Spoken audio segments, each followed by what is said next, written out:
You say you have limited resources. I've heard you use that term several times today.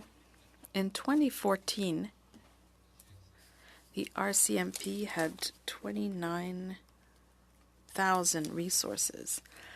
In 2024, 31,161 resources. So around 2,000 resources. And I think that 2/3 of those are police officers. So there's an increase in the number of police officers over 10 years. And now I'm being generous here with the figures. I'm not even sure that there really was an increase in the number of police officers over the last 10 years. But let's say it's 6%. 6% increase in the real number of police officers. But the budget went from 2015-2016, $2,630,000,000 to $5,600,000,000. So the budget increased by 100% over 10 years, but only 6% more staff, more personnel. So what's going on at the RCMP? Thank you for the question. You are correct.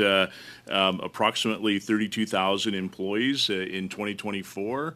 About 20,000 of those would be regular members, la cadre de policier. About 12,000 would be public servants.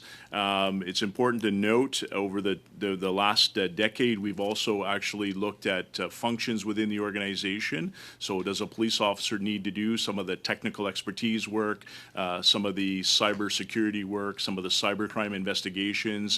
We've been piloting civilian criminal investigations around money laundering, around financial crime. Where do you need a police officer, a traditional police officer that we all know? And so we've been looking at different pieces as part of our federal policing mandate modernization.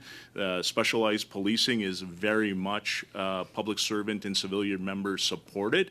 And so when we look at forensic sciences and the laboratories, all of those are professional subject matter experts.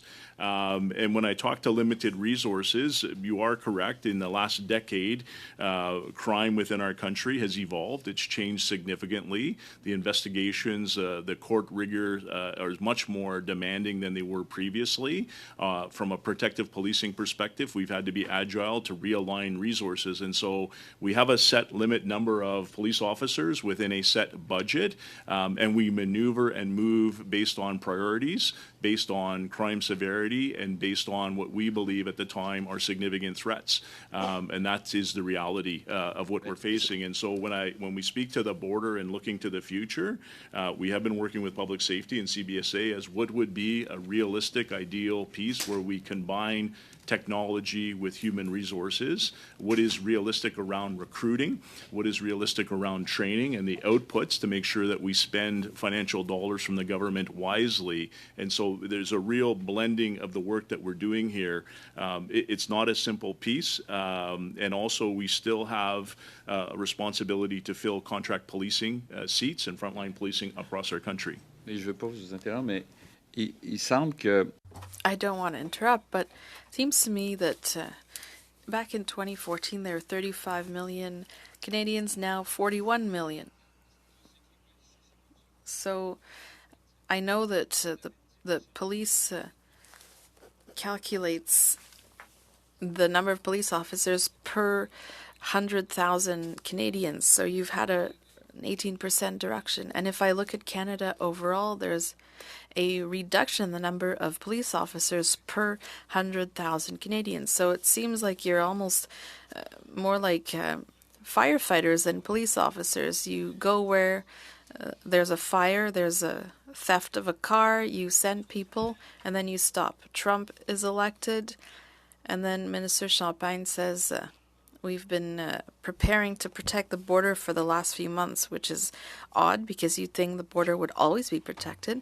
So then there's an announcement, and then you focus on the border. So it seems to me you need more police officers, and you haven't gotten them. Thank you for the question. Looked at diversifying the workforce, and so we haven't, it's important to note that we don't believe that adding more police officers necessarily gives us the best outcomes of solving crime or addressing some of those issues. We can use civilian, highly trained, highly skilled individuals to do some of that work, and we're looking at other agencies, but I'm happy to have our CFO provide any insight into the budget increase and where the money is being spent. Happy to share that with the committee. But clearly, we are in the process, I can tell you, asking for resources for the future. We recognize that our federal policing and our specialized policing is at its limit, that the likelihood of for us to respond to evolving complexity of policing, evolving threats, that we will need to add resources. And that's the work we've been doing with public safety right now. Avez-vous, parce que là, je ne veux pas dépasser mon temps. I don't want to go over my time, but very quickly, and otherwise you can send it to us in writing. Mr. Chair, I would just add to his response that the majority of the funding and the majority of the officers at the RCMP support the Contract and Indigenous Policing Program. The federal policing program provides the policing support along the borders. So 62% of our budget is spent on contract Indigenous policing, while only 17% is attributed to federal policing. Merci, c'est pertinent. Thank you. Interesting.